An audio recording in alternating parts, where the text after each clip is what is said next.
오늘은 2월 2일 새벽입니다. 2월달 들어서 첫 번째 새벽 기도에 참여하시는 여러분 모두 주님의 이름으로 환영합니다. 아침마다 말씀 묵상하고 또 기도하는 이러한 또 매일 반복되는 이런 믿음 생활은 참 웬만한 정성과 마음 먹지 않고는 하기 어려운 그런 일입니다. 그러나 매일 말씀과 기도로 하루를 시작하고 또 하나님과 더불어 일과를 시작하는 이런 일상은 우리의 믿음을 더욱 아름답게 하고 건강하게 하고 또 하나님 안에서 살아가는 복 있는 삶이 되게 하실 줄 믿습니다.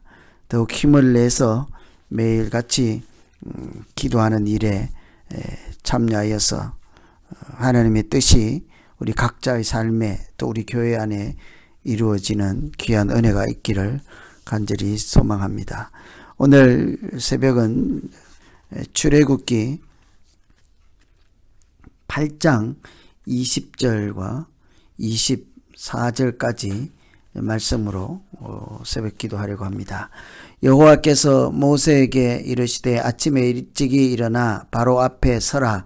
그가 물 있는 곳으로 나오리니 그에게 이르기를 여호와께서 이와 같이 말씀하시기를 내 백성을 보내라. 그러면 그들이 나를 섬길 것이니라.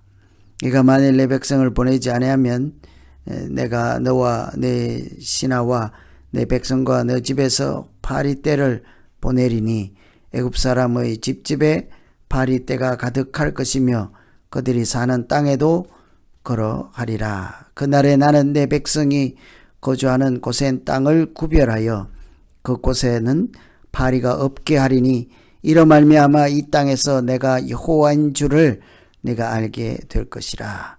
내가 내 백성과 내 백성 사이를 구별하리니 내일 이 표징이 있으리라 하셨다 하라 하시고 여호와께서 그와 같이 하시니 무수한 파리가 바로의 궁과 그의 신하의 집과 애굽 온 땅에 이르니 파리로 말미암아 그 땅이 황폐하였더라. 아멘.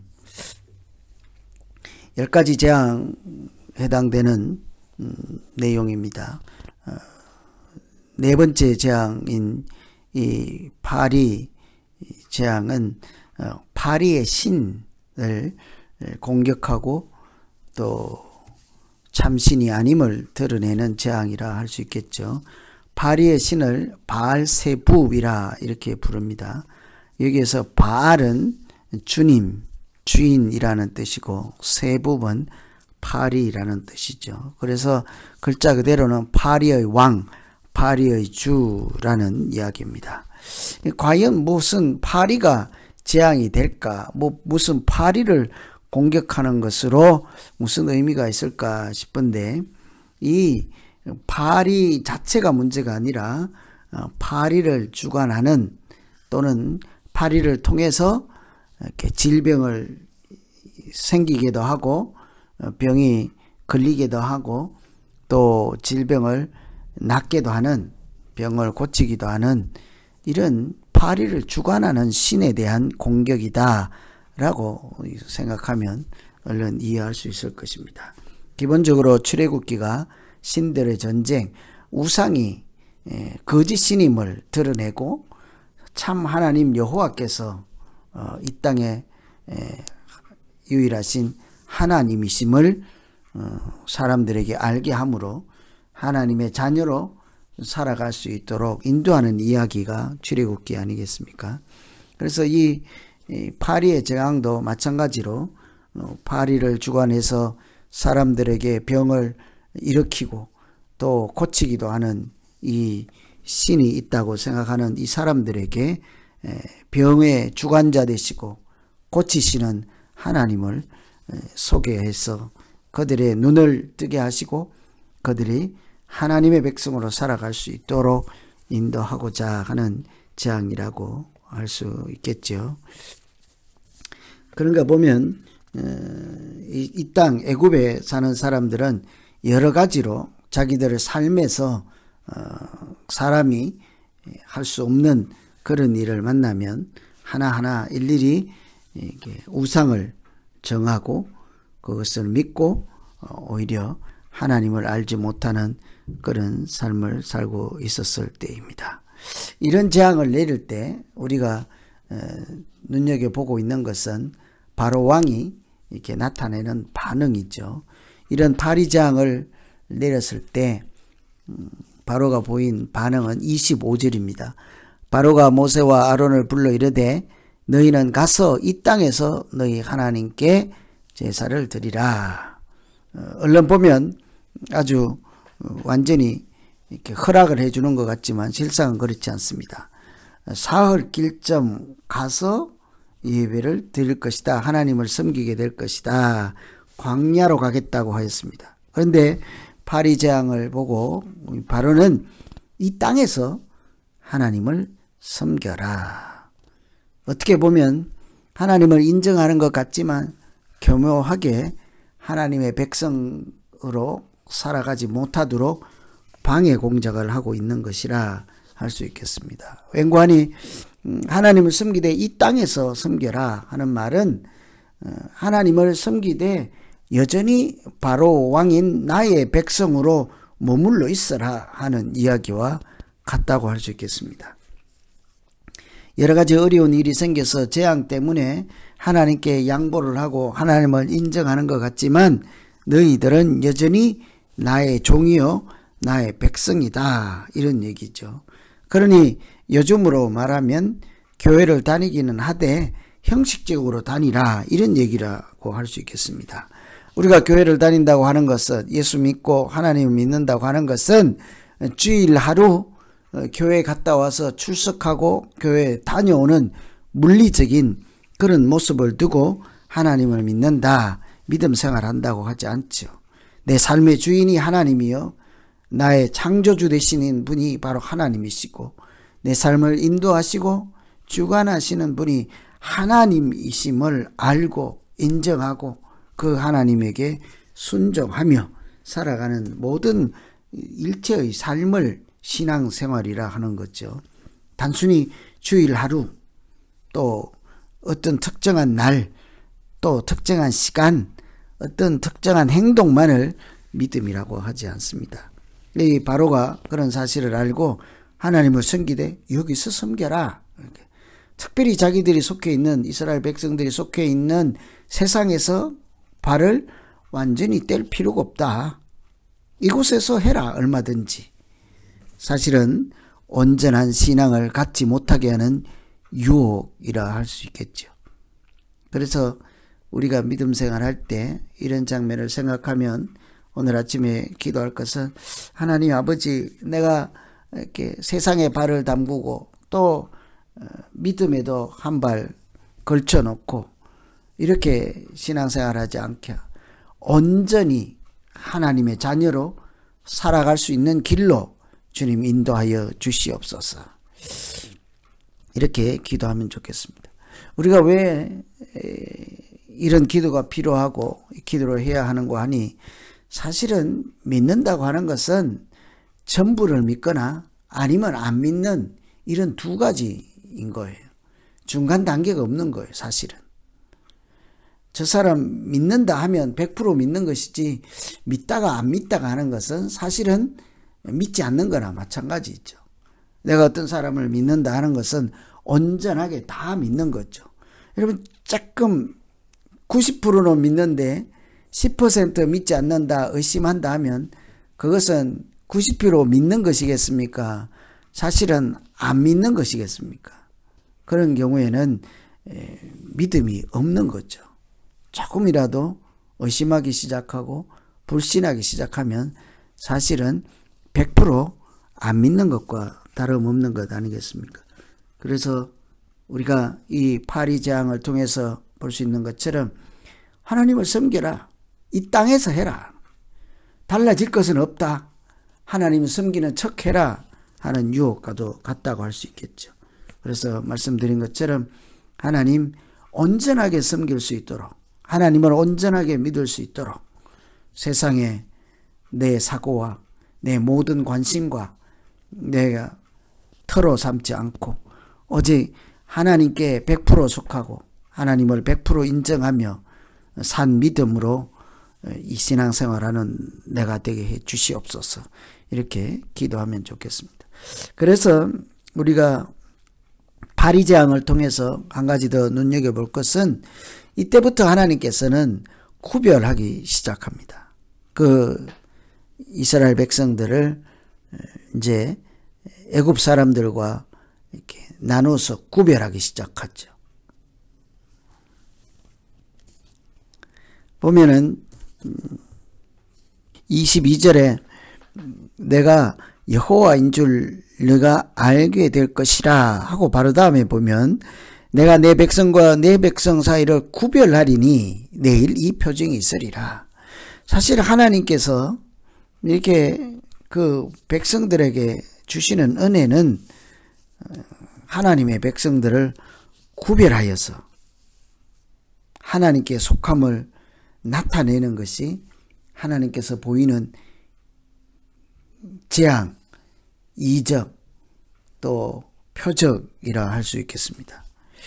하나님께서 세상에 속한 사람들과 달리 하나님께 속한 자라 불러주시고 칭해주시고 인정해주시는 구별을 통해서 우리는 오늘도 하나님의 자녀로 살아갈 수 있는 것 아니겠습니까? 우리가 완전해서 완벽해서 죄가 하나도 없어서 자격증을 따는 것이 아니라 신분을 획득하는 것이 아니라 하나님께서 은혜로 우리를 구별하여서 하나님의 길, 하나님의 백성으로 하나님의 자녀로 살아갈 수 있는 길로 이렇게 인도해 주시고 이끌어 주심으로 오늘도 우리가 하나님의 자녀로 살아가는 것이라 할 수 있겠습니다. 그래서 이 바리새항부터는 하나님이 하시는 일은 기적을 베푸시고 재앙을 내리는 이런 모든 하나님의 섭리 가운데 마음속에 품은 목적은 내가 이제부터 너희를 구별하리라. 어쩌면 우리가 이런 기도도 열심히 해야 되지 않겠습니까? 하나님, 나를 저 세상과 구별하시고, 그렇다고 차별하거나 이런 얘기가 아니라 하나님께 속한 자로서 분명히 살아갈 수 있는 은혜를 내게 주시옵소서. 이런 기도 아니겠습니까? 그래서 내가 믿음 생활하는 중에 하나님께 속한 자로서 구별된 마음과 구별된 의식을 가지고 세상의 종로로 타지 않고 오로지 하나님의 자녀로 살아가는 길을 분별할 수 있게 하시고 이 땅에서 예배를 드리라 하는 것처럼 하나님께 온전하게 속한 사람으로 살지 못하도록 유혹하는 것들 뿌리치고 언제나 하나님을 아버지라 부르며 그렇게 거룩한 삶, 하나님께 속하고 하나님의 가치를 추구하는 사람으로 살게 해 주시옵소서. 이렇게 기도하면 좋겠습니다. 오늘은 바리새항을 통해서 하나님께서 그 모든 질병을 통제하시고 또 낫게 하시고 하시는 분이 애굽 사람들이 정해놓은 우상이 아니라 질병까지도 역사하시고 고치시는 하나님이신 것을 우리에게 보여주시고 또 그 하나님을 믿는 사람들을 세상에 속한 사람들과 달리 구별하여서 하나님의 자녀로 살게 하시는 그런 내용들 살펴보았습니다. 뿐만 아니고 바로의 반응을 통해서 이 땅에서 섬겨라 하는 것은 하나님을 온전히 섬길 것이 아니라 형식적으로 섬기는 척하고 우리의 일상은 여전히 세상에 속한 사람으로 살라 하는 그런 유혹을 하나님 이겨서 나 자신부터 분명하게 하나님의 자녀된 도리를 기억하며 살게 하시고 온전히 하나님의 인도하심을 받으며 사는 그런 산 믿음 되게 해 주십시오. 이렇게 기도하는 날 되면 좋겠습니다. 여러분 여러 가지 내용이 있습니다만 바리를 통해서 세상을 통제하고 질병을 통제하는 우상이 있다고 하는 말씀 가지고 어떤 하나님의 소리를 들으셨습니까? 또는 바로의 대답을 통해서 하나님을 섬기되 이 땅에서 해라, 온전히 섬길 것이 아니라 그냥 형식적으로 섬기는 척 해라 하는 그런 것으로 이해할 수 있지 않겠습니까? 어떻든 어떤 소리를 들으셨든 오늘 말씀 중에 우리 각자에게 울림이 되는 그런 하나님의 음성 가지고 이제 각자 자기를 위해서 한번 기도하시겠습니다. 하나님 아버지, 무슨 재앙을 내리고 무슨 표적과 기사를 하시든지 하나님은 온통 하나님을 알게 하시고 그런 사람들을 구별하여서 하나님의 자녀로 살아갈 수 있도록 인도하시고 지키시는 하나님의 사랑을 보았습니다. 하나님 아버지, 한 발은 세상에 또 한 발은 하나님 편에 이렇게 두고 편리에 따라서 세상 사람처럼 살다가 하나님 사람처럼 살기도 하고 오락가락하는 우리의 믿음 되지 않게 하시고 온전히 마음을 나누지 아니하고 하나님께 속한 자로 살아갈 수 있도록 은혜 베풀어 주시옵소서. 세상에 여러가지 우리에게 유익을 주는 그런 것들을 우상으로 섬기지 않게 하시고 오로지 우리를 사랑하시고 구별하여서 하나님의 자녀로 살아가게 하시고 또 하나님의 백성으로 살아가는 그런 은혜를 또 그런 목적을 위해서 모든 기적과 표적을 행하시는 하나님께 감사하며 살아가는 우리 모두 되게 하여 주시옵소서. 하나님 아버지, 하나님께서는 무엇을 하든지 우리를 하나님의 자녀 삼는 일에 가장 우선된 관심을 두시고 이런 어려운 고통 가운데서 구별하여서 우리에게 구원의 은혜를 베풀어 주신 그런 은총의 하나님인 것을 오늘도 기억하며 살게 하여 주시옵소서. 하나님 아버지, 사람의 질병까지도 하나님께서 다 고치시고 또 회복시키시고 또 때로는 또 질병도 허락하시는 하나님인 것을 알게 하셔서 우리가 힘들고 파리와 같이 사람의 병을 옮기고 또 고치시는 우상이 있다는 사실에 또 넘어가지 않고 이 세상 생사화복을 주관하시는 우리의 생명의 주관자 되신 하나님께 모든 것을 내어 맡기고 또 그 다스림을 받으며 인도함을 따라 살아가는 그런 날 되게 하여 주시옵소서. 하나님 아버지, 이제 각자 가지고 있는 기도로 하나님의 은혜를 또 하나님의 응답하심을 구할 때마다 하나님께서 긍휼을 베풀어 주시고 은총을 베풀어 주셔서 하나님의 뜻을 이루어가는 그런 기도가 되게 하여 주시옵소서. 예수님 이름으로 기도하옵나이다. 각자 계속해서 경건의 시간 가지시고 기도 계속 하시기를 부탁드립니다. 계속 기도하겠습니다. 하나님 아버지,